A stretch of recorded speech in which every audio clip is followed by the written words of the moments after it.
ನಿಮ್ಗೆಲ್ಲರಿಗೂ ಗಮ್ ಅಂದ ತಕ್ಷಣ ನಿಮ್ ತಲೆಲ್ಲ ಏನ್ ಬರುತ್ತೆ? ನಿಮ್ಗೆ ಏನ್ ಬರುತ್ತೋ ಏನೋ ಗೊತ್ತಿಲ್ಲ, ನನ್ಗಂತೂ ಫೆವಿಕಾಲ್, ಫೆವಿಕ್ವಿಕ್, ಎಂಸೀಲ್ ಬರೀ ಇದೆ ನೆನ್ ಬರುತ್ತೆ. ಈ ಕಂಪ್ನಿ ಹೇಗೆ ಸ್ಟಾರ್ಟ್ ಆಯ್ತು ಗೊತ್ತಾ? ಬಲ್ವಂತ್ ರಾಯ್ ಅವರ ತಂದೆ ಅವ್ರಿಗೆ ಇಷ್ಟ ಇಲ್ಲ ಅಂದ್ರೂ ಲಾ ಕಾಲೇಜಿಗೆ ಸೇರಿಸ್ತಾರೆ. ಅವ್ರು ಹೆಂಗೋ ಕಷ್ಟಪಟ್ಟದನ್ನ ಕಂಪ್ಲೀಟ್ ಮಾಡಿ ಹೊರಗೆ ಬಂದು ಲಾಯರ್ ಆಗ್ದಲೆ ಅವ್ರು ಒಂದು ಕಂಪ್ನಿನಲ್ಲಿ P1 ಕೆಲಸಕ್ಕೆ ಸೇರ್ಕೊಂತಾರೆ. ಅವ್ರು P1 ಆಗಿರೋ ಕಂಪ್ನಿ ಏನ್ ಮಾಡ್ತಾ ಇರುತ್ತೆ ಅಂದ್ರೆ ಫರ್ನಿಚರ್ಗಳನ್ನ ರೆಡಿ ಮಾಡ್ತಾ ಇರುತ್ತೆ. ಆ ಫರ್ನಿಚರ್ ನ ಅನ್ಸಕ್ಕೆ ಒಂದು ಗಮ್ ಯೂಸ್ ಮಾಡ್ತಿರ್ತಾರೆ. ಆ ಗಮ್ಮು ಪ್ರಾಣಿಗಳ ಕೊಬ್ಬಿನಿಂದ ತಯಾರು ಮಾಡ್ತಿರ್ತಾರೆ. ಇದರಿಂದ ಏನಾಗ್ತಿರುತ್ತೆ, ಅದರಿಂದ ಕೆಟ್ಟ ಸ್ಮೆಲ್ ಬರ್ತಾ ಇರುತ್ತೆ. ಆಮೇಲೆ ಅದು ಲಾಂಗ್ ಲಾಸ್ಟಿಂಗ್ ಇರಲ್ಲ, ಬೇಗನೆ ಮುರಿದೋಗ್ತಾ ಇರುತ್ತೆ. ಇದನ್ನೇ ಆಪರ್ಚುನಿಟಿ ಆಗಿ ತಗೊಂಡು ಅವರು ರಿಸರ್ಚ್ ಮಾಡಿ ಕೆಮಿಕಲ್ ಬಗ್ಗೆ ಎಲ್ಲ ಸ್ಟಡಿ ಮಾಡಿ ಅವರು ಒಂದು ಗಮ್ನ ತಯಾರು ಮಾಡ್ತಾರೆ. ಆ ಗಮ್ಮೆ ಫೆವಿಕಾಲ್.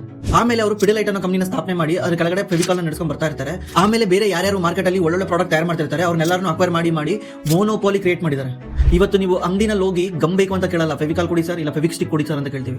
ಏನಾದ್ರು ನಿಮ್ಮ ಮನೆಯಲ್ಲಿ ಬಾತ್ರೂಮ್ ಲೀಕ್ ಆಗ್ತಾ ಇದ್ರೆ ಒಂದು ಎಂಸಿಲ್ ಬೇಕು ಅಂತ ಕೇಳ್ತೀವಿ. RCC ಸೋರ್ಬಾರ್ದು ಅಂತ ಡಾಕ್ಟರ್ ಫಿಕ್ಸ್ ಇಟ್ ಹಾಕ್ತೀವಿ. ಟೈಲ್ ಅನ್ಸಕ್ ಕೂಡ ಇದೇ ಕಂಪ್ನಿದು ಗಮ್ ಯೂಸ್ ಮಾಡ್ತೀವಿ. ನಮ್ಮ ಬಾಯಲ್ಲೆಲ್ಲ ಗಮ್ ಅಂತ ಬರೋದಕ್ಕಿಂತ ಫೆವಿಕಾಲ್ ಅಂತಾನೆ ಹೆಸರು ಬರ್ತಾ ಇದೆ. ಇವತ್ತು ಈ ಕಂಪ್ನಿದು ವ್ಯಾಲ್ಯೂಯೇಷನ್ 1,30,30,000 ಕೋಟಿ. ಈ ಕಂಪ್ನಿ 1 ಗಂಟೆಗೆ 1 ಕೋಟಿ ರೂಪಾಯಿ ಪ್ರಾಡಕ್ಟ್ ನ ಸೆಲ್ ಮಾಡುತ್ತೆ.